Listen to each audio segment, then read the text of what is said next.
Once your polls are created on the Poll Everywhere site, you're going to want to be able to implement them into classroom instruction. I've created 7 polls that deal with the unit of exponential functions, and I've actually grouped them together.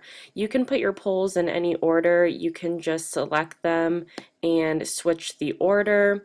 If you want to group or ungroup, if I wanted to ungroup this poll, I could drag it up and remove it from an ungrouped area, or I could also just bring it back down into that exponential group. So creating groups is very easy, and you can change the order. Once you want to implement the actual poll into the class and have students participate, you can select a poll. So I'm just going to select which function represents an exponential function. You can also see that it has not began, it is stopped, so it's not currently active. When you look at the poll and select it, it gives you several viewing options. You can change the viewing options by just saying show instructions, which I prefer because you can see all of the different options more easily, and this is what I usually present on the smartboard. You could actually also go full screen, or you can go back to just the normal screen. And to actually start the poll, I clicked on it, and so it automatically began. Now, one thing I strongly recommend, students have 2 options. They can either use their text messaging and text one of the codes below to the following number.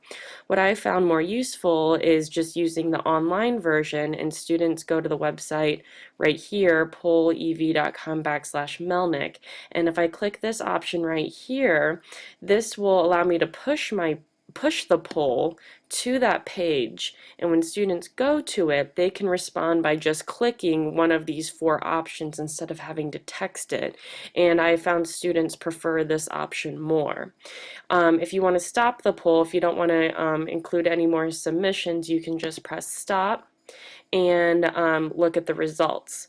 Now you can go to the next poll, and again, you can start and stop, and what I usually do is I look at the results and see how that's going to inform instruction and what do I need to discuss.